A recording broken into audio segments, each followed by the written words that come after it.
Ah, beautiful Amsterdam, famous as the city of cyclists, and consistently voted best place in the world to get run over by a bicycle by tourists. But it wasn't always this way. In the 1960s, Amsterdam was a car city. The city was sprawling outside of its 19th century boundaries, and the future was the automobile. Bicycles were an old relic of the 20th century, and Americans were ahead at building the cities of the future. So the Dutch looked to America for inspiration. In the 1960s, American planner David Jokinen was brought in to modernize the city. It was assumed that in a modern city, just like in America, most people would choose to live in the suburbs and commute into the city center by car. So the result was Plan Jokinen, a plan to make Amsterdam easily accessible by car. Plan Jokinen had several aspects that were pretty radical by Dutch standards, but fairly commonplace in America. The single canal was going to be filled in to make a 6-lane highway, forming a ring road around the city center.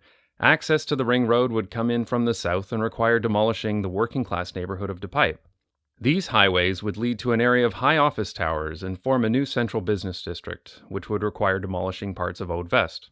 It was expected that all visitors to the city center would come in by car, so car parks and taxi centers were planned on the periphery, with monorails connecting the rest of the city. Of course, monorails were not chosen because they were the cheapest or best solution. They were chosen primarily because they were raised up above the street and didn't get in the way of cars. Details of this plan that would have pretty much destroyed everything we know of today's Amsterdam were distributed to the public in a brochure ironically entitled, "Give the City a Chance." Seriously.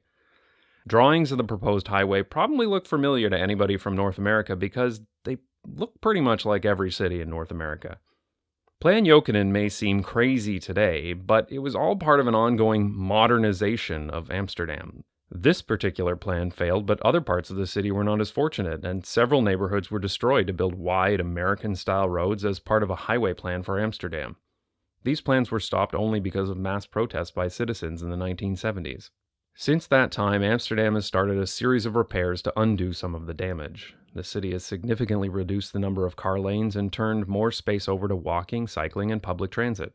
And bicycle use, which was almost wiped out completely in the 1970s, is now the major form of transportation in the city.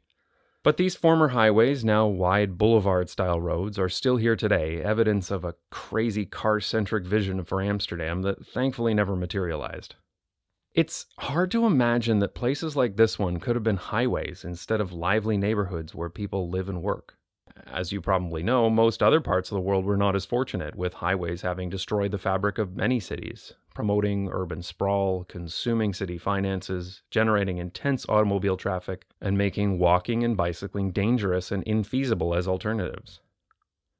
Amsterdam successfully fought back against highways and suburbanization, and now it's one of the most livable cities in the world as a result. The question for the 21st century is, what other world cities will follow in its footsteps?